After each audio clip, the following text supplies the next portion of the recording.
श्री गोवर्धन नाथ की जय हो। श्री गोकुलनाथ जी रचित श्री हरिराय जी महाप्रभु जी प्रणीत 252 वैष्णवन की वार्ता में जो वार्ता क्रमांक 10वो भाईला कोठारी जी को जो अधूरो हो तो कल यहाँ तक आयो हो तो जब भाईला कोठारी ने अपने मन में बहुत डरपी के श्री गुसाई जी पास आई के दंडवत करी के विनंती करे, जो महाराज मुको आपके चरणारविंद बिना और काहू वस्तु की अपेक्षा नहीं है। और राज ने श्री मुख ते यह वचन कहो, जो आगे वह दशा न रहेगी सो कहते सो मोसो आप कृपा करी के कहिए। तब श्री गुसाई जी ने भाईला कोठारी को समाधान કર્યો, जो मैं यह नहीं कही।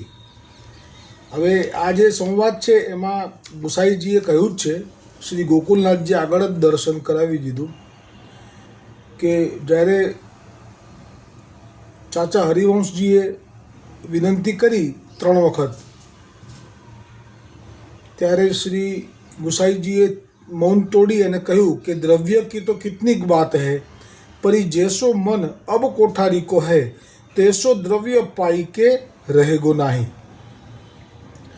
અને આ જે વાત આપના સુધી પહોંચી ગઈ પહેલા કોઠારી સુધી, એટલે એમના મનમાં બહુ જ દુઃખ થયું કે આવું કેમ ચાચાજીએ મારા વતી કહી દીધું, ગુસાઈજીના મનમાં આ વાત કેમ નાખી દીધી। તો એ વખતે ભાઈલા કોઠારીને એ ભૂલાઈ ગયું कि श्री गुसाई जी तो आप प्रभु छे, तन की जाने मन की जाने जाने चित की चोरी, वाके आगे क्या छुपाए जाके हाथ में दोरी। भूलई गयु आ भूलई जવું એ પણ પ્રભુની ઈચ્છા, લીલા કરવી હોય પ્રભુએ કે ગુસાઈજી પ્રભુએ તો જરૂરથી ભૂલવું જ પડે તો જ લીલા આગળ વધે। એટલે ભૂલી ગયા કે આપને તો ખબર જ છે કે મેં નથી કીધું, આ તો ચાચાજીએ પોતાના તરફથી કીધું છે।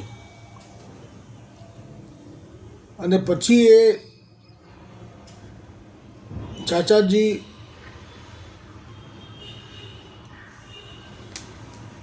ચાચાજી થકી મેં વિનંતી કરાઈ છે એવું જો ગુસાઈજી માની લેશે તો મારું શું થશે।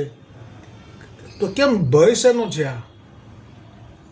કેમ શ્રી ગુસાઈજીને વિનંતી કરી, પોતે તો કરી નથી, ચાચાજીએ કરી છે। અને જો ચાચાજીએ કરી છે અને એમાં જો કદાચ ગુસાઈજી એવું અત્યારે ભૂલી ગયા છે કે પૂર્ણ પુરુષોત્તમ છે, આપ તો જાણે છે, એવું ભૂલી ગયા છે, એટલે માની લો કે ચાચાજીની વાતને ગુસાઈજીએ માની લીધી સાચી। તો હવે શું ભય ઉત્પન્ન થયો છે? એ ભય એ જ પુષ્ટિ ભક્તિનું મૂળ છે, બાકી ઉદ્ધાર તો નિશ્ચિત છે। બ્રહ્મ સંબંધ શું નામ લીધું હશે ને, અને દૈવી જીવ હશે, નામ લીધું હશે તો પણ એનો ઉદ્ધાર છે। ઉદ્ધાર માટે તો શ્રી મહાપ્રભુજી વલ્ભાચાર્યજીએ નવરત્ન ગ્રંથમાં આજ્ઞા કરી જ દીધી છે કે જ્ઞાન કે અજ્ઞાન અવસ્થામાં પણ જો જીવ બ્રહ્મ સંબંધ પામશે કે શરણે આવશે, એટલે કે નામ લેશે, તો પણ એને અન્યથા ગતિ નહીં થાય। એની ગતિ એટલે લીલામાં જ પ્રવેશ છે। અને પછી આ 84 લાખ શરીરો જે તમે જુઓ છો કે કેવું દુઃખ ભરેલું છે એમાં। સવારથી ઉઠે ત્યારથી રાત સુધી આહાર કાચું, એ પણ પાકું નહીં, આપણા રસોડામાં જે આપણે રાંધીએ છીએ એવું પણ નહીં, કાચું આહાર, પછી નિદ્રા, ભય અને મૈથુન, આ 4 જ એમના જીવનનું કર્મ છે। તો આવા કોઈ શરીરમાં પડશે નહીં, એટલી ખાતરી મહાપ્રભુજી વલ્ભાચાર્યજીએ આપી છે। અને આમાં તો લીલામાં હતા ને, એટલે ઠાકોરજીએ સંકલ્પ કર્યો તો જે ઉપર ગોલોકમાં, એટલે એ સંકલ્પનો તો મહિમા હવે ગાવા માટે કોનું સામર્થ્ય છે? આ ભક્તિમાં ભગવતજીમાં પણ આ કહ્યું છે, આ પુષ્ટિ માર્ગની વાત છે, પણ મર્યાદા માર્ગીય ભક્તો માટે પણ આ જ વાત નારદ મુનિએ કરી છે લગભગ 5મા અધ્યાયમાં, કે જે ભક્તો ભક્તિ કરે છે, જે જીવો ભક્તિ કરે છે અને જે ભક્તિ કરતાં જો એમણે પ્રભુને પ્રસન્ન કરી લીધા છે, અથવા તો એ ભજન કરતાં કે જે એમનું કથા શ્રવણ કરતાં જો એમને અંદરથી આનંદ ઉત્પન્ન થવા લાગ્યો છે, પ્રસન્ન કરી લીધા છે, એનું પ્રમાણ કયું તો કે આપણને આનંદ આવવા લાગી. ધારો કે આ જે વૈષ્ણવો છે એની પર શ્રી ગુસાઈજીની અને શ્રી મહાપ્રભુજીની કૃપા છે કે નહીં એનું એક મીટર છે, પેરામીટર. એ શ્રી હરિરાયજીએ કહ્યું છે શ્રી ગોકુલનાથજીની પ્રેરણાથી કે જો શ્રી ગોકુલનાથજી કહે, શ્રી હરિરાયજી કહે છે કે જો તમને શ્રી ગુસાઈજીની અને શ્રી મહાપ્રભુજીની વાર્તાજીના પ્રસંગમાં આનંદ આવવા લાગે છે તો માનજો કે તમારી ઉપર શ્રી ગોકુલનાથજીની અને શ્રી મહાપ્રભુજીની અને શ્રી ગુસાઈજીની કૃપા ઉતરી રહી છે. અને જો તમને અનુભવ નથી થતો સુખનો, આનંદનો, તો એનું કારણ પણ કહ્યું છે કે તો માનજો કે તમારાથી ક્યાંક જાણતા અજાણતા પણ અન્યાશ્રય થઈ રહ્યો છે. તો આ આનંદ બંધ થઈ જાય, અને આ આનંદ બંધ થઈ જાય એટલે એ તો અનુભવનો વિષય છે કે શું સ્થિતિ થાય. બધું જ ઘરમાં પડ્યું હોય પણ જો આ ના હોય તો શું સ્થિતિ થાય. તો એના માટે અનુભવનો વિષય ભલે રહ્યો પણ હું વાર્તાનો પ્રસંગનો એક નાનો દ્રષ્ટાંત આપીને કહીશ તો તમે ઝડપથી ગળે ઉતરશે કે જે કપૂર ક્ષત્રિય જલદરિયા જંગલમાં જ્યારે પોતાના પિતા સાથે ભાગી રહ્યો હતો, કારણ કે એનો પિતા વિષયી હતો. આ એમની વાત કરી રહ્યો છું કે જેમના ખોળામાં બિરાજી ઠાકોરજીએ પરમાનંદ સ્વામીને દર્શન આપ્યા હતા સ્વપ્નમાં અને ખેંચ્યા હતા, પણ પ્રત્યક્ષ બેઠા હતા જ્યારે આ સુરત શું શ્રવણ કરી રહ્યા હતા કપૂર ક્ષત્રિય. અને એ કપૂર ક્ષત્રિય જલદરિયાને પોતાના પિતાને વિષય હોવાથી જેલમાં પૂર્યા હશે કુટુંબ સહિત, અને ત્યાંથી પૈસા આપીને ભાગ્યા, જંગલમાં આવ્યા.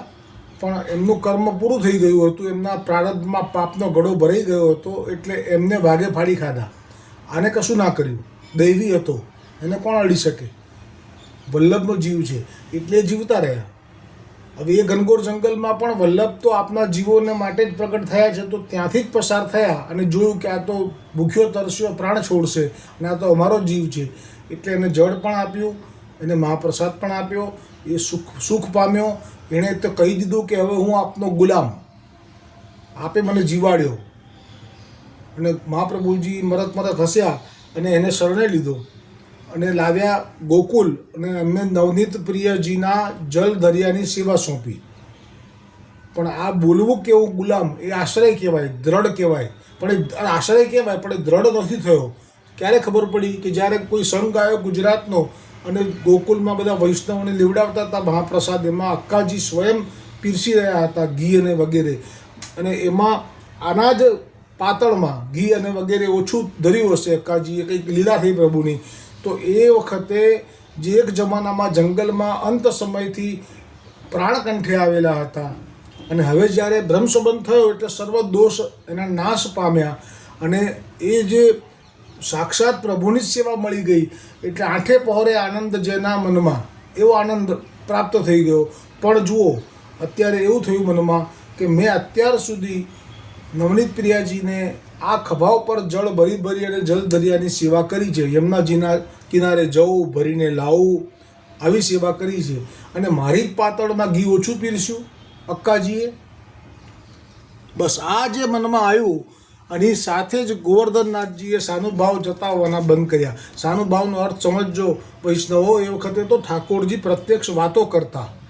કોઈ પડોશી વાત કરતો બંધ થઈ જાય તો આપણને ના ગમે, તો સાક્ષાત પ્રભુ રોજ વાત કરતા હોય ને એ સાનુભાવ બતાવવાનું બંધ કરે તો શું સ્થિતિ થાય. પણ ન જ કરી, ખાલી આ સાંભળી લીધું. ઠાકોરજીને તો બધી ખબર છે ને, સાંભળી લીધું ખાલી ઠાકોરજી એમની મનની વાત, અને પછી બંધ કર્યું જતાવવાનું. ભલે સેવા કરી પણ આગળ બીજું કંઈ નહીં. જ્યાં શરીર છૂટ્યું એનો જન્મ થયો છે કાશીમાં શૈવ દંપતીના ઘરમાં. ધન દાનથી સંપૂર્ણ ભરપૂર છે. હવે એને જેટલું ઘી જોઈએ એટલું મળશે. જે ઓછું પીરસ્યું હતું ને ત્યાં, એવું જે મનમાં રાખ્યું ને, અને મેં સેવા કરી એનો બદલો ભાવ રાખ્યો ને કે મેં આટલી સેવા કરી મારા ખભા ઉપર ગાગર લઈ જઈને, અને તોય મારામાં ઓછું પીરસ્યું. ઠાકોરજી કે લે તને સાગર જ ભરી દીધો આખો ઘીનો, તારે જેટલું ઘી પીવું એટલું પી, તારે જેટલું ખાવું એટલું ખા, હવે તને કોઈ રોકશે નહીં, તારામાં તાકાત હોય એટલું લે. બસ આ જ છે ભક્તિમાંથી ચ્યુત થવાનું પરિણામ. એટલે આ ડર જે છે ભાઈલા કોઠારીને, એ બીજો કોઈ ડર નથી, આ ડર છે કે જે રસ મળી રહ્યો છે અત્યારે. શ્રી ગુસાઈજી મારે ત્યાં પધારે છે અને જે મારી સામે દ્રષ્ટિ કરીને જુએ છે, દ્રષ્ટિ માત્ર કરે છે, વચનામૃત તો પછીની વાત છે, એમાં પણ જે સુખ થાય છે અને જે મને મારો કહીને બોલાવે છે અને જે મારે ત્યાંથી પધારી ગયા પછી જે મને વિરહ વેદના થાય છે કે ક્યારે પધારશે, આ રસ જતો રહેશે મારો. આ ભાઈલા કોઠારીને ડર થયો. અને ખરેખર આ જે કાશીને ત્યાં જન્મ્યો, હવે એને બધું જ છે કે ઘી ઘી કરતો હતો ને ત્યાં, અને હવે ક્યાં સેવા કરવાની આવી? ત્યાં તો સેવા હતી, પણ સેવા મળવી એ કેટલી દુર્લભ છે હવે એને સમજાયું. હવે એના ઘરમાં બધું જ છે. જન્મ્યો છે ત્યારથી એને ખબર પડી ગઈ છે ભગવાન એટલી કૃપા, પુષ્ટિ માર્ગમાં આ જ કૃપા છે કે દૈવી જીવને થોડીક અંતરાય ભલે પડે પણ છોડતા નથી. એટલે તો પૂર્ણ પુરુષોત્તમ કીધા છે એમને. સાક્ષાત વાલ્મીકી રામાયણમાં આ પ્રસંગ છે કે જે રાજાએ ભળતી ગાય, એટલે કે જે આ પ્રસંગ આવે છે, જે પેલા કૂવામાંથી કાચિંડાનો ઉદ્ધાર કરે છે દ્વારિકાધીશજી, એનું આખું વર્ણન વાલ્મીકી રામાયણમાં તો અતિશય સુંદર આપ્યું છે, સચોટ આપ્યું છે. એવું કહ્યું છે કે એ જે રાજા હતો એ ખરેખર જ બહુ જ ઉત્તમ રાજા હતો. અને એ ગાયોનું જે દાન કરતો હતો એ તો એટલી હતી કે જેનું ગણતરી કરવી પણ અસંભવ હતું. અને એ પણ વાછરડા સાથે એને વસ્ત્ર અને શૃંગાર અને સુવર્ણના ચાંદીની ખરી સાથે દાન કરતો હતો. અને એનામાં ભક્તિ નહોતી, પણ દાન એટલું બધું કર્યું કે એને સ્વાભાવિક જ એનો અધિકાર મળે ને. આજે કોઈ થોડુંક પણ કોઈને આપે તો એના ખાતામાં જમા તો થાય ને, આપણને દેખાય નહીં પણ એ જરૂર થાય. પ્રભુનો કાયદો એટલો તો છે. ભક્તિ નથી એ વાત જુદી છે, પણ કંઈક દાન કરે છે તો આપણા વેદમાર્ગમાં તો લખ્યું છે કે એનું ફળ સ્વર્ગની પ્રાપ્તિ થાય. ઊંચા ઊંચા લોક પણ છે બીજા સ્વર્ગ કરતાં પણ. અને એ પ્રસંગની અંદર બહુ સ્પષ્ટ આ બનાવ બન્યો કે એક વખત એક ઋષિને જે ગાય આપી હતી, એ ઋષિનો એવો નિયમ હતો કે એ પયહારી એટલે દૂધનું જ પાન કરતા અને એ દૂધના જ થી જ એમનો હવન પણ કરતા. એમાંથી જે દ્રવ્ય, દૂધમાંથી જે ઘી ને વગેરે વલોવે, માખણ ને ઘી ને બધું, દહીં ને બધું, એમાંથી જે ઘી થાય એનો જ હવન કરતા. આવો એમનો સંકલ્પ હતો. હવે ગાય ભલે મળી રાજા તરફથી, એ સંકલ્પ પ્રમાણે કાર્ય કરવા લાગ્યા, પણ એક વખત એમની ગાય ત્યાંથી નીકળી અને બીજી ગાયોની સાથે બળી ગઈ. જે અંદર પહેલાંથી દાનમાં આપી હતી ને એ રાજાના ગૌશાળામાં બળી ગઈ. હવે આ શોધવા નીકળ્યા એમની ગાયને. હવે એ દરમિયાનમાં આ રાજાએ જ્યારે બીજો કોઈ આવ્યો ઋષિ જેવા કોઈ સાધુ સંત, તો એમને જે ગાયો દાનમાં આપી એમણે એક જ માગી હતી. આની પહેલાં જે આ વાત થઈ ત્યારે એમણે એટલા સંતોષી હતા. અને આ તો એને વધારે જોઈતી હતી, વધારે આપી, એમાં આ ગાય જતી રહી. અને માર્ગમાં પેલો શોધી રહેલો એણે ઓળખી લીધી કે આ તો મારી ગાય, તારી પાસે કેવી રીતે આવી? અને એ વખતે એમણે કીધું કે મને તો આ રાજાએ આપી. તો કે ચલો આપણે ન્યાય કરાવડાવીએ, આ તો ખોટી વાત છે, આના વગર તો આગળ વધી નહીં શકું, યજ્ઞ નહીં થાય. એટલે બંને આવ્યા. હવે એ વખતે આ રાજાની સ્થિતિ વાલ્મીકી રામાયણમાં છે. ભાગવતજીમાં વાત બહુ ઓછી, સમય નથી, 7 દિવસમાં તો પરીક્ષિતને પહોંચવાનું છે. એટલે અહીંયા તો વિસ્તાર કરીને કહ્યું કે આ તો એટલો બધો પુણ્યશાળી હતો જીવ, પણ હવે જ્યાં વિહારમાં એટલે એની પત્ની સાથે અંદર જે એમાં લાગ્યો સમાગમમાં અને આનંદમાં, વિહારમાં, તો એ વખતે આ બંને જણાએ જે દરબારમાં આવીને કીધું કે અમારો ન્યાય કરો, તો બહાર ના આવ્યા. તો 4 દિવસ 4 રાત્રિ એ લોકોએ ત્યાં રાહ જોઈ, કેમ કે એના વગર એમનું બધું કામ અટકી ગયું છે.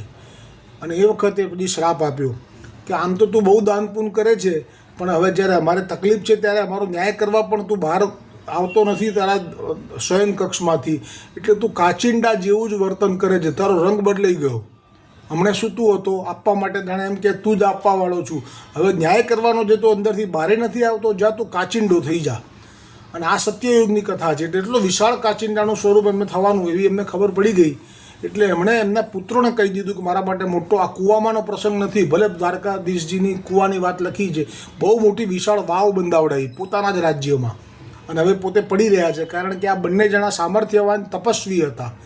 એટલે પડતા પહેલાં વિનંતી કરી કે મારો ઉદ્ધાર કોણ કરશે? તો કે પછી દયા આવી કે આ બહુ વધારે મોટો શ્રાપ અપાઈ ગયો. એટલે કહ્યું કે સાક્ષાત ભગવાન શ્રી કૃષ્ણ પ્રગટ થશે, એ તમારો ઉદ્ધાર કરશે. આ લીલા, આ પ્રસંગ વાલ્મીકી રામાયણમાં જ્યારે રામજીને સીતાજીનો વિયોગ થયો અને એમણે પણ રાજ્યનું કામકાજ છોડી દીધું, ત્યારે પોતે આ બધું શ્રવણ કરેલું છે એવું બતાવવા માગે છે. આપ તો પ્રભુ છે, પણ એ વખતે મર્યાદા છે, એટલે કે આ બધું મને વિશ્વામિત્રએ અને વશિષ્ઠજીએ શીખવાડેલું છે, કહેલું છે કે જો રાજા થઈ અને કાર્ય ન કરે તો આવી રીતે શ્રાપ મળે, એટલે હું આ કાર્ય કરીશ. એટલે ભલે પણ સીતાજીનો વિયોગ થયો પણ હું ગાદી ઉપર બેસીશ. એમાં તો બહુ વિયોગનો કરુણ પ્રસંગ લખ્યો છે કે સીતાજી વગર એમને જે ભૂમિમાં ગયા પછીની વાત છે આ. તો આ પ્રસંગમાં મને તરત જ પ્રશ્ન થયો કે જો આ સાક્ષાત રામ છે, મર્યાદા પુરુષોત્તમ, એ પણ પુરુષોત્તમ કયા છે અમને મહાપ્રભુજી વલ્ભાચાર્યજીએ, એ પણ પુરુષોત્તમ જેવું કહ્યું છે. પણ જો પુરુષોત્તમ હોવા છતાં એ ત્યાં જઈને કૂવામાંથી એમનો ઉદ્ધાર કરી શક્યા નથી. અને એટલો જ દિલાસો મળ્યો એમને કે હા, એ કીધું છે ઋષિમુનિઓએ, એટલે પેલા કૃષ્ણ ભગવાનના અવતાર થશે એ કરશે. આ વાક્ય એમના મુખમાંથી નીકળ્યા રામજીના. બસ એટલા માટે આ જે સ્થિતિ ઊભી થઈ હવે એમાં ભક્તિ એને તો છે જ નહીં અત્યારે, પણ તોય છતાંય દ્વારિકાધીશજીએ કૃપા કરી તો એને છેવટે તો એનું શરીર તો જે અંગ ઉપર તેજ હતું એ બધું પુણ્યનું તેજ હતું. હવે એના ફળ ભોગવવા માટે લોકોમાં ગયા તે વખતે, ત્યાંથી અંતર્ધાન થયા, કૃપા થઈ કૃષ્ણ ભગવાનની. એટલે પણ ભક્તિ તો કેવી વસ્તુ છે કે આ અત્યારે કાશીમાં જન્મ્યા છે, હવે એમને જન્મ થતાની સાથે પૂર્વજન્મ યાદ રાખ્યો છે ઠાકોરજીએ કૃપા કરીને. એટલે પહેલા વર્ષની વર્ષગાંઠ આવી તો ખાલી મુખમાંથી શ્રી વલ્લભ એટલું જ નીકળ્યું. બીજા વર્ષની કારણ કે મૌન રહે છે, જન્મે ત્યારથી રડ્યા પણ નથી, દૂધ પણ નથી પીતા માતાનું. ગાયનું દૂધ આપે ત્યારે તો કંઈક લે છે. પછી બીજું વર્ષ થયું ત્યારે શ્રી વિઠ્ઠલ બોલ્યા, ત્રીજું વર્ષ થયું ત્યારે શ્રી યમુનાજી બોલ્યા. અને પછી આ માતા પિતાએ કહ્યું કે એવું શું છે કે તું આમ બોલે છે ને આમ નથી બોલતો ને આ બધું અમને કે તું કેમ કરીશું કે અમને ગોકુલ લઈ જાઓ. અને ગોકુલમાં જલ દરિયાઓને કીધું કે કહો એમ કરીને અંદર ગયા અને કીધું કે આ કોઈ આવ્યું છે જૈન શૈવી છોકરો છે અને આ રીતે તો ક્યાંય અમારો જીવ છે, લાવો. ધર્મસંબંધ આપ્યો, એના પ્રાણ છૂટી ગયા અને લીલાની પ્રાપ્તિ થઈ ગઈ. એટલે આવી ભક્તિમાં આવો અંતરાય કોણ સહન કરી શકે? બધું જ મળ્યું ને પછી તો ઘી મળ્યું ને બધું મળ્યું, શું કામમાં આવ્યું? એટલે ભક્તિ રસ એટલો બધો મધુર છે કે ત્યાં સંસારના સર્વ ઐશ્વર્ય ફીકા પડી જાય છે. એટલા માટે અહીંયા કોઠારીએ વિનંતી કરી તો યહ કોઠારી अपने मन में बहुत डरती કે બસ આ ડર હતો એને કે હું આવી રીતે દૂર ના જતો રહું ગુસાઈજીથી. એ વખતે જે હવે ગુસાઈજીએ જે આજ્ઞા કરી છે એ પણ બહુ જ મહત્ત્વની છે. શ્રી ગુસાઈજીને એવું લાગે ને આપણને કે આ ખોટું કેમ બોલ્યા, આપે ખરેખર જ કહ્યું છે ચાચા હરિવંશજીને કે હવે આનું મન આગળ જતાં આવું નહીં રહે, એટલે કે એનું મન હવે લૌકિકમાં જતું રહેશે. આવું ખરેખર કહ્યું છે. અને જ્યારે અહીંયા પૂછ્યું તો કહે છે કે ના આવું બોલ્યો જ નથી. તો આ તો પૂર્ણ પુરુષોત્તમ છે, આપને કરતું અન્યતા કરતું સર્વ સામર્થ્યયુક્ત કહેવાય છે. આપને કોઈ એવું દોષ કે અપરાધ લાગવાનો જ નથી, કારણ કે આપનો જે ધ્યેય છે એ વણ હેતુના ખેલે એમ કરીને એમના કોઈ હેતુ નથી. એટલા માટે આપનું જૂઠું બોલવું પણ મધુર છે. તો એ વખતે કહ્યું ગુસાઈજીએ કે મેં યહ નાહી કહી, પાછે યહ દશા નાહી રહેગી, એવું મેં નથી કહ્યું. પરિદ્રવ્ય એસી વસ્તુ છે. એટલે દ્રવ્ય તો ખરેખર કેવી વસ્તુ છે એ હવે શ્રી ગુસાઈજીએ એક વાક્યમાં કહી દીધું. બહુ દ્રવ્યની પાછળ જેને હજી પણ મન ભટકતું હોય એના માટે જો આ શ્રી ગુસાઈજીના વચન પર વિશ્વાસ હોય તો માનજો કે દ્રવ્ય એસી ही વસ્તુ है, એસી વસ્તુ है. એટલે કે આવી એટલે કે મનને ફેરવી નાખનારી વસ્તુ છે. આ ભક્તિથી દૂર લઈ જનારી વસ્તુ છે. આ વલ્લભ કુલથી પણ દૂર લઈ જનારી વસ્તુ છે. એવી વાત કરી એની સાથે જ શ્રી ગુસાઈજીએ કોઠારીનું સમાધાન પણ કરી દીધું.